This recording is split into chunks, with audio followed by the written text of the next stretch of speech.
since I was on holidays, I really don't know how many people are saying that they were coming or not. So we're just going to record it and we will go, they can go watch it then.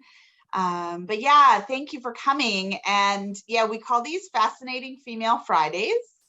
And I have really interviewed some amazing, strong women who, of course, have their story, but I have a connection to all of them. I haven't done anyone yet that, you know, I'm just like, oh, she looks interesting, right? I've always sort of known or have met people. And I feel like everyone always comes at the right time, and which I know, Sandy, you understand and you get. So in the Mastermind Facebook group, Sandy, I posted a picture, the picture of you when we all went to the retreat in the mountains. And so we're all around you doing yoga in the morning. And so that I put out there, I'm like, oh, can anyone guess who I am, where I am in this circle of people? But yeah, so I met Sandy through Juice Plus and through her family. Her aunt and uncle live in Bonnyville. Her uncle is my daughter's principal. And so, you know, we all start these connections. But Sandy is, you know, like a spirit sister, very, you know, believes in energy. And well, I'll let her tell you everything she believes in. So we haven't really connected for a while. And I don't know, it just came up that we should be talking more. And so, yeah, so anyhow, so grateful that you're here, Sandy. And I just love for you to introduce yourself and just tell us a little bit about your story. Okay, thank you. Yeah, Kim, it's so special when we get that time in the mountains and we go to Kananaskis and where I am now, where I was then, I'll share a little bit of my background. So I guess like way back, I grew up in Morinville, Alberta, small town. I was, my parents divorced when I was 6 years old in the 80s, which was unusual at the time. I swear that's the thing that put me on my introspective journey to try and figure out this thing called life and people and relationships and connection. And so I was raised by my mom, single mama, and a strong single mama. She was a firefighter. I swear even though she was never an entrepreneur, she was one that would try things. If she wanted to do it, she would do it. She would find a way. She became, she went back to nursing school when we were in junior high. She was on the fire department for years and years. She decided to join the military in her 40s. Like, she just does the things that she always had wanted to do. And so I think that put a spark in me or a belief in me that was like, you can do anything you set your mind to. Like, it doesn't matter if it might not, fit the mold or whatever, that you can achieve whatever you set your mind to. And so, so I went the unconventional route after high school. Instead of doing what society says you're supposed to do and going to university and going that way, I hopped on a plane and I went traveling, and the world of traveling opened up to me. I was like, wow, this is amazing. What? This whole other world, this whole other life. And so I ended up coming back, working, and then going again. And I traveled for, off and on for about 7 years for the most part. I came home one time in between that and went and did a snowboard season in the mountains, but I would work, travel. I had, 6 different countries that were my home bases. And that's really where my education came. It was like my university degree was through traveling. When I got back, I went to an ashram in BC and decided that I wanted to deepen my spiritual journey and my path with yoga, and learned and became a yoga teacher. And amongst that time, I had a whirlwind romance, got married really quickly right after I got out of the ashram, had a daughter, and then just started that kind of next phase of life. And in that, I owned a yoga studio in Camrose. I had that for a few years, gave all I could to it. And when the time was, it was just the right timing to let it go and let it, sell it. And then just before that, I had started my network marketing journey with Juice Plus. And that was the reason I let the studio go was just because it was, you know, like kind of like my third baby, suddenly this other kind of business that I wouldn't have considered myself a businesswoman before. I just kind of accidentally stumbled into the yoga studio. I accidentally stumbled into that industry, but it was meant to be for me because at the core, I'm a connector. I love being of service. I love helping others. I love connecting people to things that work and make life easier. And so, so that journey was a 9-year journey, and it grew me, raised me. I became a single mom in the process. And I always say, the reason the 2008 recession hit my family really hard. We were broken at the end of it, on the doorstep of bankruptcy, really looking for a solution. And that's when and why I was open to the industry of network marketing. I never probably would have been before. I was maybe a little bit too cool. I also was going to save the world with yoga. I just didn't think that it was going to be something that I could help me. And it was the thing that took me from that place of struggle into a place of thriving. I was able to really let go of lots of my limiting beliefs and the scarcity mindset I had in the pressure of being in so much debt and stress around that, and into trusting abundance and knowing that, through my efforts, through my heart, in my own way, I could create a really substantial income and thrive. And so that's what I did.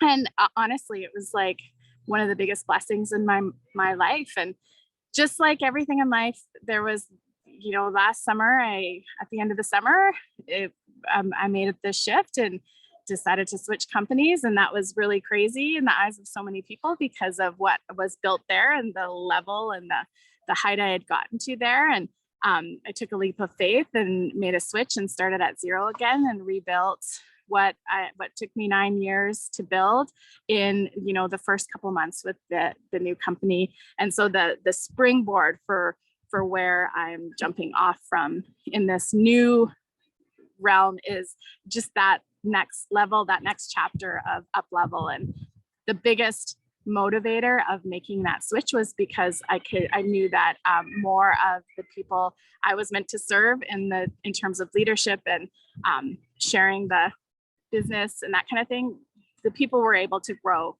and create more for their lives and for their families. And for me, when that was the decision, it became an easy choice to make the switch. So that kind of like brings me to now. I am living in Spruce Grove, and because of following my intuition and allowing the life journey to guide me, I always listen within to make those big switches or those big decisions. I'm truly able to thrive as an independent single mama, still on the doorstep of dating, almost ready. But I feel so grateful that I can live a life of yes, because like I said, I was raised by a single mama. And so I know the stress of that and the pressure, especially financially, and to not be in that hold of that financial pressure because of becoming an entrepreneur and taking ownership of my life and designing it, that I'll be forever grateful. My kids don't know life with me as in that traditional 9 to 5. They've only ever known their mom as an entrepreneur. Mm-hmm. Yeah, I think awesome. That's a lot. I just kind of. That's good. That's awesome. Yes. And, I've already learned more than I have throughout all your speaking and stuff. I never really heard a lot about your mom before. So I think that's really interesting, right? Just the impact that role models have on us, right? It just is so massive. I just want to pull out from there. Can you tell us like your top 3 places of traveling that is like your most favorite? Oh gosh, that's so hard. Well, I loved Australia. I lived there for a year. Turkey was another really amazing place. I taught English there and nannied and lived there for a chunk of time. It's a beautiful country that you would never realize, like the diversity in the country. Oh my gosh. Thailand, there's so many. Croatia. There's so many. So I did 30 countries yeah, in that time frame Wow. of it. So there were so many amazing places. Oh, that to me right there is just such an inspiration, because I think as women too, we are not seen as being gutsy enough to go on our own and do things, right? Or that you have to have this and that. Like I had $500 in my pocket, relied on my visa entry to get to the country where you needed to have this big amount of money in your bank account. No, I had $500 and found work and made it happen. Yeah, so amazing. I love it. You had said that, you know, you listen within to help you make those choices. And we talk a lot about intuition in the mastermind, that, you know, we know that our heart has the right answers for us, but it's taking the time and being able to connect to it, to listen to it. So how does your heart, or how does your inner self talk to you? Like, do you get emotions? Do you get feelings? Do you get words? Like, what is it? How do you know that that's your message? I love that you talk about it a lot. Of course, it doesn't surprise me. And I love that you're asking that question. I think it's just a knowing. I think I hear things too. Like I hear little words or phrases, but then I also, if I'm wrestling with the knowing and my head's going, but that's scary, or but what? Well, then I always get quiet and I'll, you know, if I pull some angel cards, or I do a meditation, or, you know, I ask for a sign, and I really am attuned to if it shows up. So I also ask for support when I need it. Love that. Yes, absolutely. I think that we talk a lot about, my whole kind of process is head, heart, hands. So head is slowing down, the mindfulness, right? So we can listen to our heart and what it has to say. And then our hands is taking action to what our heart says, and that are not to listen to our head, because it's always logical, right? It wants things to make sense.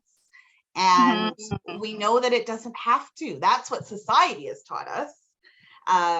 But we don't have to do that. So, oh my gosh, I wrote some notes here. I also love the line of yours that said, live a life of yes. And have you read Shonda, is it Shonda Rhimes? Have you read her book of yes book? No, I haven't, but I've heard a lot about it. Yeah. So, and she's started Grey's Anatomy, and it's amazing how she felt that when she would sit in a group of women who were getting awards, she said not one woman felt like they deserved to be there.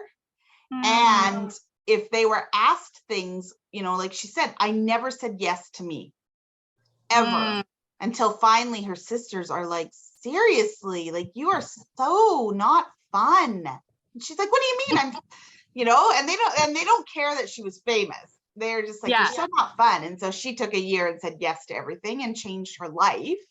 And so yeah, so I love that quote. Well, it can be so easy to live for other people, and like if I've learned nothing else through making a move like I have in the last year, of risking, you know, potentially disappointing some, to be true to myself, to honor where my heart is being led, and my yes, in order to fulfill whatever purpose I'm supposed to have on the planet. Like that in and of itself was such alchemy for me, because I'm a pleaser. I want everyone to feel good, happy, you know, and I had to risk that kind of like the weight of other people's judgments or disappointments in order to step fully into my next level, my next version of myself. And just in doing that, it's amazing how it's trickled into all areas of my life, in my confidence, in the way I can honestly sit with, you know, when I make decisions, instead of like saying yes and creating a little bit of resentment in the yes. It's like, no, I honor my yeses and I honor my no's now. And it's unapologetic and it's loving, but it's honoring myself. That has been like a piece of the puzzle that's changed like all aspects of my life. Yeah. Sorry, I got a bug in my throat. No, it's all good. It's all good. Yeah, and I think that I had someone, from our mastermind group come to this realization that they're like, I think I'm trying to live someone else's dream, Whoa. not mine. And I was like, oh, that is such an amazing aha moment, right? That right, this is your life, and you need to dream your dreams and go move forward towards them. And yeah, I think that's hard. So for a big thing for us is mindfulness, how to practice mindfulness in so many different ways. What are some of your mindfulness techniques? What are your self-care practices to keep you so you can continue to connect to that inner power? Oh, I love it. Well, I'm a meditator. I do meditate on a regular basis, and not just only sit and meditate. Like sometimes I'll let doing the dishes be a meditation, or my friend's husband was bugging me at the gym going like, why don't you listen to music? I'm like, this is my meditation. Like I'm single focused, I'm quiet. So I let it look however it needs to look in any given time. I chant mantra or sing or I dance. Movement is also like a bit of a meditation for me as well.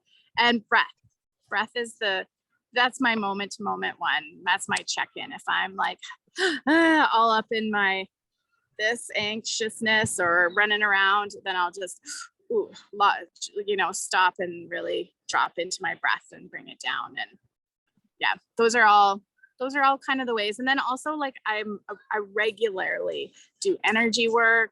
I invest in my self-care. Like it is the best investment I can make. I have coaches. Like I have a coach in my fitness and nutrition because that's not an area of strength of mine. I have coaches and support in my bookkeeping and accounting because that is not a strength of mine. So like I go for massages, or I'm going to the spa this weekend. Like I make time for and invest in my wellness. Yeah. Yes. Oh my gosh. And I think that so many people who I talk to, right? I put the question out quite often that, well, if your child was struggling, would you pay for them to see someone who would help them? They're like, of course. So why don't you pay for you to do that? Totally. Right? And it's always kind of like, oh, I didn't think of it that way. Like, yeah, exactly. You totally. are the most important. Totally. Like even like I have a life coach that I work with from time to time because we don't see our own blind spots. We think we do, especially if you're in this work. And I think all of the people in your community, women in your community probably are. We are shifty. We're tricksters. Like we know how to dodge our own poop. It's so easy to coach sometimes others, like when we're in a fishbowl, but ourselves. So we need someone to call us on our stuff too. Yes. Oh my gosh. I so agree with you. Like 100%. Yeah, for sure. So what would you say that you are passionate about other than, we're going to take your children out of the picture, like, because that just is number one, but like, someone said, what are your passions in life? I'm so passionate about helping women rise up, that helping women see their greatness and connect to their power and confidence. And also, I'm passionate about helping people create other streams of income to relieve pressure, financial pressure, because again, my story is coming from a real place of feeling like there was no way out. And I had traded in my society's mind, a high earning capacity or capability because I didn't go to the university route, which they say. And I'm so grateful that I found a way that I could have abundance and create and have no glass ceiling. And I didn't have to do it the way that society says. Like I could do it in a out of the box way. And so I'm passionate about helping people, relieve pressure in that way too. And then I also am so passionate about traveling and adventure and experiences. Like I'll do just about anything for a new experience. That's to me, that's where I spend my dollars, is on having adventures and new experiences. Just the other day I was saying to the kids, like, okay, but like maybe we should go for a year or something to another country and just experience, like maybe we need to do that soon. Like, are you open? Because I just feel like time is they're getting older, you know, this time is so precious. And so I'm passionate about that. I'm passionate about people seeing the world. Yes. Yes. I love it. And that has definitely been, you know, through which I never thought would be me, being this, you know, prairie farm girl whose parents lived in the same house for, you know, almost 50 years. And, you know, but I have always wanted to go and live in Costa Rica for a year. I wanted to sell everything and just go for a year and come back. My husband was like, it was so beyond his realm. And I mean, he is so supportive and so amazing, but it was just like, wow, like he just could not even picture. You should do it. I was listening to this audiobook. It was called The 4-Hour Workweek by Timothy Ferriss. And I listened to it years ago and then re-listened to it. It was so good. And he was saying how if you've got things on your someday list, that might never happen. You need to take it off your someday list, and you got to put it on the just do it list, and the rest will take care of itself. And I was like, yeah, that's true. I love that. And I think that, you know, we have a beautiful acreage, which we have just sold. And the choice is because we want to do more things. We want more experiences, right? So we want to downsize. We're going to move back to town.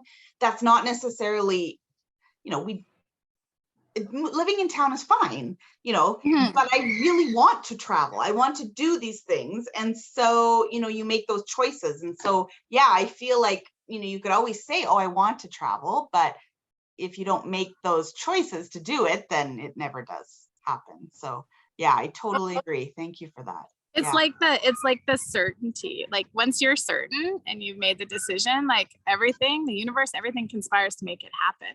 And as soon as you're like, this is me, here I stand, then the whole world adjusts. When you're clear. When you're not clear, that's when it's all like topsy-turvy. That's right. Yeah. Oh yeah. Thank you. Oh, I always know what I need to hear because I need that constant. And people are always like, wow, you teach this. Like you must really, you know it. And I'm like, no, I teach it because I need to hear it all of the time. Totally work in progress, ever evolving. Yeah, always. How do you, so we talk a lot about celebrating our wins, big wins, small wins. How do you celebrate successes and wins in your life? Good question. I would have to say it's an area that needs improvement. I think as like a goal getter, I achieve the thing, but I'm always like looking 3 steps ahead. Okay, yeah, but next. So it's something I have to practice more, and usually it's just by an experience. Just yeah. But I don't do it enough. I think it's an area that it's a blind spot for me. Right. Yeah. As an overachiever. We talk a lot about, I mean, those small wins, right? When we check one thing off of our to-do list that day, like just being like, good job, Kim, right? It helps me to move forward to do the next thing. And yeah, and lots of them are like, I never say good job. I just think, oh, great, now I can add one more thing to my list. It's so funny you say that, actually, because I would say in my like business building entrepreneur life, I don't do it enough. That's where I'm like, okay, but next. I've got this like arrivals gate in my mind. And just the other day I was in this shop that it was one of my first events years ago when I was like at the lowest of the low before I'd even really got my business going. And I walked into this household shop and I just remember looking around going like, wow, I hope one day I can walk in here and if I want to buy something, I can buy something without having a panic attack and anxiety. And then I went back into this shop. It was like 10 years later. And I was like, wow, like I'm here. And I just need to take a moment and to my 10 years ago self and be like, we did it. We've here, even though I've got other goals and I'm on my next way to my next arrivals gate, I know that in 10 years ahead, my 10-year forward self is going to look back at this era and go, see, like, it's okay, baby girl, you were almost there, you know, like, yeah. It's funny. Yeah, absolutely. And we need to remember those moments. We need to take them in to see how far we have come. Yeah, absolutely. I want you to, and I don't know how to, how broad or how narrow to make it, but leadership. So, you know, a lot of these women that are in our group, I used to always say that I work with women leaders. And the problem is that majority of women do not see themselves as leaders. They think that they need to be a CEO of a massive company to think that they're a leader. And, you know, for me, a leader is anyone that influences anyone else. And so that's all of us, whether you like it or not, it's all of us.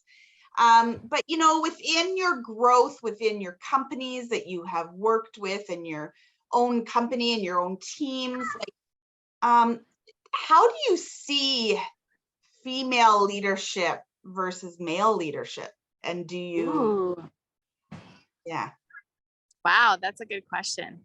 Yeah, it's so fascinating. So like, yeah, we're all leaders. We get our, if we're living life and paying our bills and doing the things, like you're leading your life. You're a leader of self first. So if you are showing up and doing this work, that's step one. There's a good chunk of the population that don't take a moment to reflect or have awareness or work on themselves. So if you're in the arena already doing that, that in and of itself is leadership. And I read this book once that said, like, when you do the work on yourself, it doesn't just influence you, it influences 5 generations of people around you. So 5 friend groups, one little nugget that you pass on to one of your friends that you learned from Kim, which I'm sure you've learned tons. You pass that on, and then they pass it on to one person and pass it on. And that is leadership. And then as far as like within like organizations and team, I think as women, we're the gatherers, we're the community builders. So I think if you're building a community and you're being conscious about it, that is one of the most powerful parts of leadership, because you're stronger together as that collective. Everybody has different strengths and weaknesses. And when you have that kind of cohesive community, it strengthens everyone. And then the other thing is, I think with female leadership, or I'll say like that feminine energy of leadership, because there's being a female or male, but there's also feminine, masculine. I think in the feminine, that's really the being, the holding the container, that's the, letting intuition come forward, letting you be heart-led. And that masculine container is more the doing, the getting poop done, the, like fixing, the solution finding, rather in a different way. So I think that they're both necessary, and I think they're both within us. Like, I know sometimes I need to drop into my feminine more. It's why I go dancing. It's why I sing. It's why I do that, because I'm so in my masculine, especially as a single mom. So I'm all the time. And then in my job, it's very doing. So I have to take that time to get into my being, intuitive self, in order for my leadership to go to the next level, I would say. Yes. I do a lot. We talk a lot about feminine and masculine energy. And, the biggest thing for me is that if we stay in our masculine energy, that's when we burn out, because we're trying to follow society, because we know society is masculine energy dominated, right? And so the more we try to be in that masculine energy and fit in, that is why so many women burn out. And I think this is why I always say the Dalai Lama says the Western woman is going to save the world, because it starts with us, because we have that community, that intuition, that nurturing, right? And we have to use it and not think of it as a weakness, but as a power. And then that starts the ripple effect for more men to embrace their feminine energy also, right? And then that, I believe, is where the healing begins. And so I'm so grateful that you just like, it was just like me talking. I was like, oh my gosh, you're just talking my words, Sandy. It's so funny, because I just had a healing session, surprise, and she was doing some balancing of that, because again, if you can imagine making a big major life switch and starting again and rebuilding something from the ground up, when you have all the responsibility of being the provider, is like. And so I think for lots of these last 9 months, I've been in this energy of like, push the boulder up the mountain, like in the masculine a lot. And my message was like, no, you got to strip it back and go back into presence and go back into heart-led trust that divine support is all around. Like you know what you're building, like you're confident. That's not even in question. So like give space for your feminine, for your being part of you to guide now. Like that's got to take the wheel now. And just in that shift, everything's kind of like shifted again. Yeah, that word trust is just such a massive word that as soon as I even say it, I relax. Like, yes, that's right. Like, why am I pushing? Just trust that it is there. And yeah, such a great reminder. Dodie, do you have any questions or comments for Sandy? Well, I'm just enjoying this discussion so much and just wanting to soak it all in, and honestly in total awe how you are just conversing so easily. You just both know your, maybe material it's not the right word, but you're just so passionate, and I can listen and understand, but how you so freely converse with each other about it, totally impromptu, because this is not practice led. It's just really enjoyable and totally taking me to another level, hearing you discuss like this together. So I'm really enjoying it.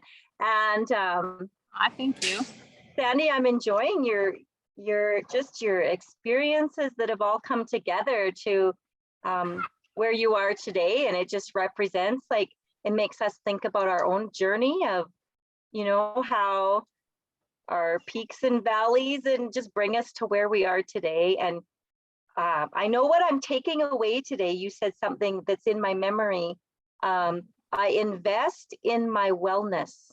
What a positive, such a productive, accepting way to word it, because in our society, I came to this program, feeling guilty if I, did some of the things that in my day, instead of the doing, and just that total shift in perspective, that it's an investment that really is going to change the world. It really is. Thank you. Yeah, so it's counterintuitive, because we think if we take time out to pour into ourselves, we're not giving enough to other people, but it's like the only way we can give more to other people, and especially our families and our kids. Yeah. Thank you. So agree. And I thank you for your perspective, Dodie, because I think that's interesting how you see us conversing. This is my jam. I could talk about this for 12 hours. Totally. It's like, oh yeah. One other thing I need to say is I really worked a lot on my money mindset over the years, and a couple things, like the Secret to Money app is a really great tool, like day-to-day tool to help change your money mindset. And then another girl I did lots of work with, her name's Christy Marie Sheldon, and she does like clearing. So it's like anytime you have a heavy thought or you're being hard on yourself, you just do like a verbal clearing, destroy and uncreate through all, time dimension, de-story that I'm, not good enough in this way. And you just speak it out, everything that you're afraid of or feel heavy about. And then you switch it into, what would it take? What would it take for, me to feel more confident and joyful? What would it take for me to believe in myself more? And you just automatically switch whatever is the heavy part into the positive and into the question, because then our mind goes to work on answering that and then it like shifts any of that kind of like heavier energy into a more lighter vibration that can call in what you're asking for. I'll do that like 40 or 50 times a day if I'm in kind of like anxious. Right. I love it. Did you say Christy Marie Sheldon? Yeah. She does these, it's called Unlimited Abundance, and lots of her work has been really powerful. I use day to day. I use on the daily, and I make my kids do it. Like the other day, Daphne, my daughter, was saying, I'm so unlucky. She's 14. So that says a lot too right there. I'm like, Daphne, don't make that true. Don't create that program. Say it out loud. Destroy it and create that I'm unlucky. What would it take to feel lucky? What would it take to attract the things I want to attract? Later that day, she went to a vending machine, and instead of one of the cookie packets, she got 2. And I was like, see, it worked already. So I'm changing the program for her, because like these things we speak into existence all the time, and they keep us captive for no reason. It's like unnecessary suffering. Okay, so I just need to ask about that. Does she embrace what you say to her? Sorry, I have a big animal in my backyard. I'm like, what is that? Does she embrace it? Yeah, she'll humor me at first until I like make her say it so many times that she's actually saying it and meaning it. And then so I think it does go in. It does go in at some. My 16-year-old doesn't. She thinks I'm absolutely completely crazy. I still do it and I still say it, but I'm glad that you do that. And that is changing her life right there.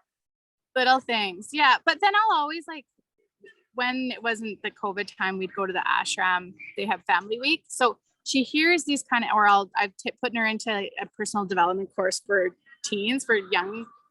So she hears it not just from me all the time too. Yes. Or she'll hear it on audiobooks and different things. So it's not always coming from me. So she's buys in a little more. Right. Yeah. Sandy, what did you call it? You said Christine Marie Sheldon, and what did you call that? Unlimited abundance. Unlimited abundance. I swear I started doing that work, not the October that passed, the October before. And I swear it's what called in the shift that was made, because I was really calling in and breaking through some upper limits and going to the next level in what I'm creating in this world. And I swear that orchestrated so much of what has taken place over the last 10 months. I love it. Look, I'm going to look for sure. Okay, Dodie, do you have any questions or anything else that you want to say? Well, I appreciate that last part, because I have they're 19 and 21 now, but one, the negativity, it's easy to say, well, that's really negative. Well, that's self-talk, but I love how this actually addresses, well, how can you make that different? Like it's not just going, oh no, actually you're really kind, you're really, in their minds, when they say something negative, self-talk, they truly believe it. And I love how that's kind of tackling, okay, let's look at this then. What would it take? How did you word that? What would it take? What would it take to XYZ, or what would it take? Yeah. That's really putting it into doing some solving about it. Totally. Love like it. the more awareness, like that's why I'll do astrology, or if you've not heard of human design, check that out. That's your energy type. That's also like all these little ways that help you understand a little bit about how you operate, so that you're not hard on yourself. Like my daughter's a manifesting generator, and she's quit a couple things. She tried soccer, and though I wanted to be like, no, you have to follow through and you'll become a drop out of everything, la la la. It was like, no, I had to honor where she was at, and that's part of her energy type, is just honoring that she's a trier of things, and if it fits, she'll stick with it. But if it doesn't, like, allow her to explore that and not be hard on her around that. That was really freeing to like, oh, okay, like that's just me honoring who she is in a different way than who I am. Yeah, all the things. Yeah, wonderful. Oh my gosh. Oh, I'm just so grateful, Sandy, and so happy to reconnect with you also. Yeah. I look forward to continuing our conversations. Yes, me too. Thank you. Thank you for hosting me. Yeah, you are so welcome. So appreciative. And I hope that you enjoy your beach day. It's really cloudy here. So we had amazing, I just got home from holidays last night. So we had amazing weather. But I hope that you have an amazing day, and thank you again for sharing your passion and your story with us. Oh, you're welcome, and thank you for doing this. You're so good at interviewing. And nice to meet you, Dodie. Nice to meet you too. Bye. Take care, Sandy. Bye.